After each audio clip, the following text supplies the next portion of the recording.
Hello, I am Pankaj Chaudhary, national player. Recently मैं अभी उदयपुर के अंदर आरसीके के मार्शल आर्ट्स रन कर रहा हूँ। आरसीके के मार्शल आर्ट्स का chairman, Udaipur kick boxing association का जनरल सेक्रेटरी और राजस्थान किक बॉक्सिंग एसोसिएशन का वाइस प्रेसिडेंट। आज मैं आपको जिस टॉपिक पे चर्चा करने जा रहा हूँ उसका है future of martial art. Martial art आपकी लाइफ में क्या इंपॉर्टेंस रखती है, हम मार्शल आर्ट क्या आपके लिए, आपकी बॉडी, आपकी फिजिक में क्या इंपॉर्टेंस रखती है, उस सभी चीज़ों में थोड़ा सा डिस्क्रिप्शन मैं आपको दूंगा। सबसे पहले हम बात करें मार्शल आर्ट्स क्या है। मार्शल आर्ट्स जैसे हमारी जो एक जो हम समझते हैं कि खाली एक लड़ाई को ही मार्शल आर्ट्स के रूप में जाना जाता है, लेकिन मार्शल आर्ट केवल उतना नहीं है। मार्शल आर्ट एक साइंस है, लाइफ को कैसे जीना है उसकी कला, एक आर्ट ऑफ लिविंग, उसको हम बोल सकते हैं मार्शल आर्ट। ठीक है, मार्शल आर्ट की बहुत अलग अलग फॉर्म है, karate, kick boxing, wushu, taekwondo, अलग अलग फॉर्म में मार्शल आर्ट किया जाता है।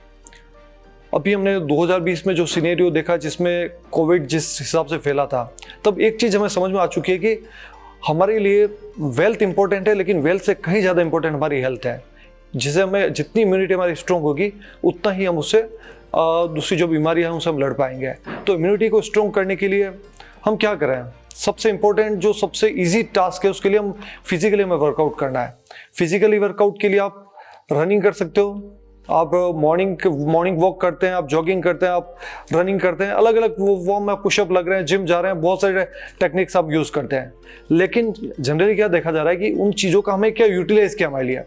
अगर हम उसी जो हम रनिंग कर, उसी जॉगिंग को एक फॉर्म दे दें, एक उसको स्पोर्ट्स में इन्वॉल्व कर दें, तो उसका हमें कुछ रिजल्ट मिलेगा। आज के सीनियर में हमने देखा है कोविड के टाइम में बच्चों को भी काफ़ी डिजीज़ रही है। तो फिजिकली फिटनेस के लिए मार्शल आर्ट से बड़ा कोई स्पोर्ट्स नहीं मानता हूँ मैं, क्योंकि मार्शल आर्ट्स आपकी पंचेस यूज़ होते हैं, आपका हाथ यूज़ हो रहा है, आपके स्टमक की एक्सरसाइज हो रही है, आपके लेग्स की मूवमेंट हो रहा है, लेग्स में आप किक्स यूज़ कर रहे हैं, पूरी बॉडी से आप अपनी पावर निकाल रहे हैं। तो जितना आप पावर को निकालेंगे उतना ही आपकी बॉडी के लिए, उतना ही आपकी बॉडी से पसीना निकलेगा, उतना ही आपकी बॉडी की हेल्थ इंप्रूव होगी। तो जो सीन रहा था कि इम्यूनिटी स्ट्रॉन्ग करना है, तो इम्यूनिटी आपको स्ट्रॉन्ग फिजिकल फिटनेस से ही आपकी इंप्रूव हो सकती है। अब हाँ, ये जरूर है कि हम कुछ खाएंगे, डाइट में चेंजेस करेंगे, वो सब पार्ट है, लेकिन सबसे इंपॉर्टेंट चीज़ है कि हम अपनी बॉडी को फिजिकली स्ट्रॉन्ग करें। तो उसके लिए सबसे बढ़िया जरिया है मार्शल आर्ट्स। ठीक है, और रही बात ये फिजिकल की बात है कि फिजिकली अपने को फिटनेस के लिए मार्शल आर्ट से बढ़िया कोई फॉर्म नहीं हो सकती, कोई तरीका नहीं हो सकता।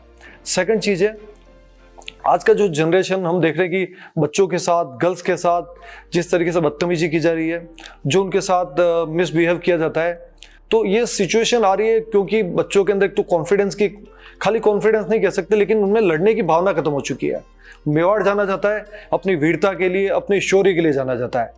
आज अगर हाड़ी रानी जैसे हमारे यहाँ पे हुई है, अगर यहाँ की लड़कियों के अंदर वीरता नहीं होगी तो कहाँ पे होगी? तो उसके लिए भी देखा जाए, गर्ल्स को सेल्फ डिफेंस सिखाना बहुत जरूरी हो चुका है, बच्चों को सेल्फ डिफेंस सिखाना बहुत जरूरी हो चुका है। जब तक हम उनको सेल्फ डिफेंस नहीं देंगे, उनके अंदर वो लड़ना ही नहीं जानेंगे। आज बच्चा, आप क्या लड़ सकते हैं अगर हम उनको एक आर्ट नहीं देंगे? हम कुछ भी, एक आर्ट, मार्शल आर्ट हो गई, आप उनको तलवार चलाना, आप उनको लठ चलाना, कुछ ऐसी चीजें दें जिससे वो लड़ना सीख सके। और केवल लड़ना ही नहीं, ये लड़ना जब बच्चे अब उसके अंदर आएगा, वो मार्शल आर्ट सीखेगा, उसके अंदर इतना सेल्फ कॉन्फिडेंस डेवलप होगा, वो लोगों का सामना कर पाएगा। आज की जनरेशन, आज जो हमारा सीन देख रहे हैं, आज सारी families, almost family nuclear family बन चुकी है, जॉइंट फैमिली रही है। पहले जॉइंट फैमिलीज में बच्चा 10 लोगों के साथ इंटरेक्शन करता था, उसकी मेंटली ग्रोथ होती थी, कॉन्फिडेंस डेवलप होता था। लेकिन आज का सीन ऐसा आ चुका है, न्यूक्लियर फैमिली बन चुकी है, बच्चा एक दूसरे बच्चे को फेस करने से डरता है। ऐसी कंडीशन हो चुकी है, कॉन्फिडेंस बच्चों का खत्म हो चुका है। उस कॉन्फिडेंस को डेवलप करने के लिए मार्शल आर्ट से बढ़िया कोई तरीका नहीं है। जहाँ पे बच्चा स्कूल जाता है, स्कूल में बच्चों से मिलता है, लेकिन वहाँ पे एक लिमिटेशन, एक डिसिप्लिन है, उसका एक क्राइटेरिया, उससे ज़्यादा बच्चा बाहर नहीं निकल सकता। लेकिन मार्शल आर्ट जैसे प्लेटफॉर्म, ऐसे एकेडमीज उदयपुर के अंदर अवेलेबल है, जहाँ पे बच्चा अपनी पर्सनैलिटी को इम्प्रूव करेगा, उसका सेल्फ डिफेंस भी इम्प्रूव होगा। तो पर्सनैलिटी वाइज आप अपनी सेल्फ डिफेंस को इम्प्रूव करने के लिए, आप लड़ने के लिए, मार्शल आर्ट से बढ़िया कोई आर्ट नहीं है। तीसरी चीज़ हम बात करें कि इसकी अपॉर्चुनिटीज़ क्या है। अभी मेरे पास मेरी खुद की एकेडमी है, आरसीके के मार्शल आर्ट्स करके, गैरेवास के अंदर। जहाँ मैं महसूस करता हूँ कि आज का जो सीनियर पेरेंट्स आते हैं, पेरेंट्स की पहली प्रायोरिटी एजुकेशन रहती है और मैं मानता हूँ उसको रहना चाहिए, उसमें कोई बुराई नहीं है। लेकिन हर बच्चा, मेरा ऐसा मानना है पर्सनली कि हर बच्चा पढ़ाई के लिए नहीं बना है। हो सकता है कुछ बच्चे का टैलेंट अलग अलग हो सकता है, किसी की ड्राइंग हो सकता है, किसी की पेंटिंग हो सकता है, इसी तरह किसी का स्पोर्ट्स भी, किसी का इंटरेस्ट हो सकता है। मेरे पास पर्टिकुलर स्टूडेंट आते हैं जहाँ पे मैंने देखा है पेरेंट्स की ये एक सिचुएशन है कि वो आएंगे 2-4 दिन बच्चा करेगा, 1 महीना करेगा, 6 महीने करेगा, फिर पेरेंट्स की एक कंप्लेन आती है कि सर ये तो दिन भर कराटे करता रहता है, इसको मतलब पढ़ने में तो इंटरेस्ट ही नहीं रहा है, तो सर आप इसको बोल दो पढ़ेगा तो हम इसको भेजेंगे, बाकी हम नहीं भेजेंगे।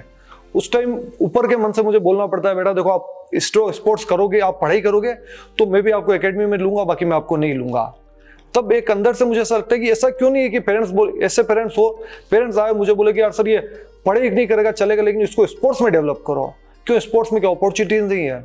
आज कितने स्पोर्ट्समैन को हम जानते हैं, विराट कोहली, रोहित शर्मा, विजेंदर सिंह, मैरी कॉम, क्या उनकी आइडेंटिटी नहीं है? अगर उनके पेरेंट्स भी उनको बोलते बेटा तेरे को पढ़ाई करनी नहीं तो हम स्पोर्ट्स नहीं कराएंगे, तो आज इंडिया कहाँ पे प्रेजेंट कर पाता? आज इंडिया ओलंपिक में मेडल ला रहा है, या एशिया लेवल पे भी हमने बहुत अच्छा परफॉर्म किया है। तो वो सब वो लोग थे जिनके पेरेंट्स से कहीं ना कहीं पेरेंट्स ने, उनकी सोसाइटी ने उनको सपोर्ट किया है।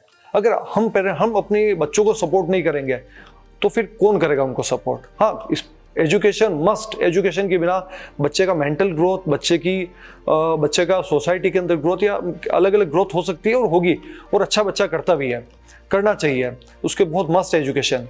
लेकिन क्या एजुकेशन ही मस्ट है? आज हरियाणा को हम देखें, आज मैं वैसे राजस्थान भी बहुत अच्छा स्टेट है जो आज स्पोर्ट्स को लेके बहुत अपॉर्चुनिटी मिल रही है, लेकिन अगर मैं हरियाणा से कंपेयर करूं तो हरियाणा के अंदर जिस टाइम हम यूनिवर्सिटी खेलते थे तो यूनिवर्सिटी लेवल पे भी बच्चों को बहुत सा कैश प्राइज मिलता था। तो वहाँ पे एक मोटिवेशन ऐसा था कि पूरे इंडिया के मेडल आप एक साइड रख लो और हरियाणा के मेडल एक साइड रख लो।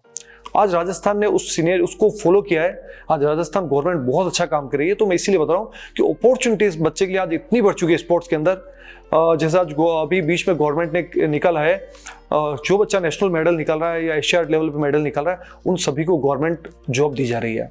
जहाँ पे गवर्नमेंट जॉब का इतना कंपटीशन हो चुका है, वहाँ पे स्पोर्ट्समैन के लिए जॉब की अपॉर्चुनिटीज वाइडली ओपन है। तो आप इजीली आप स्पोर्ट्स में गवर्नमेंट जॉब पा सकते हैं।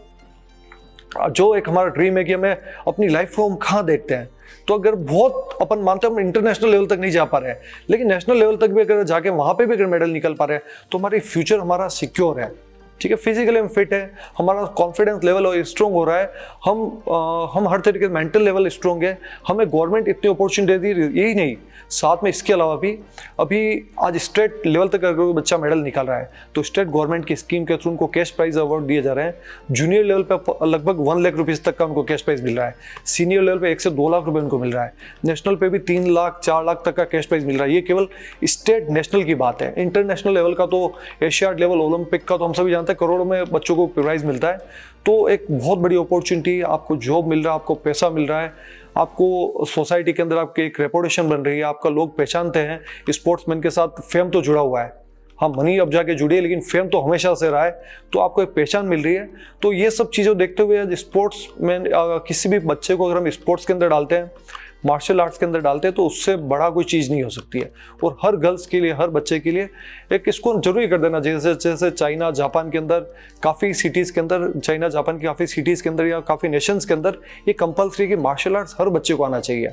अभी इसराइल के अंदर भी हमने देखा है, जो वॉर चल रही है वहाँ पे एक आम नागरिक, जो आम लोग हैं, वो भी जाके सेना में जुड़ना चाहते हैं।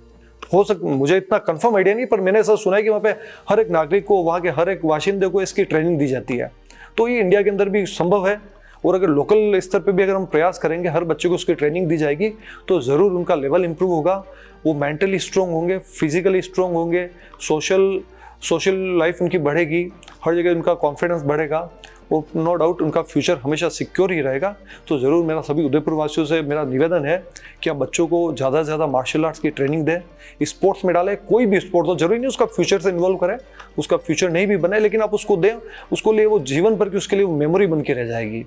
तो बहुत अच्छा एक प्लेटफॉर्म मिलता है बच्चों के लिए, बच्चों की लाइफ के लिए। तो आप सभी जरूर बच्चों को इस तरीके से भी इन्वॉल्व करें और स्पोर्ट्स में जरूर डालें। Thank you very much. जय हिंद, जय भारत।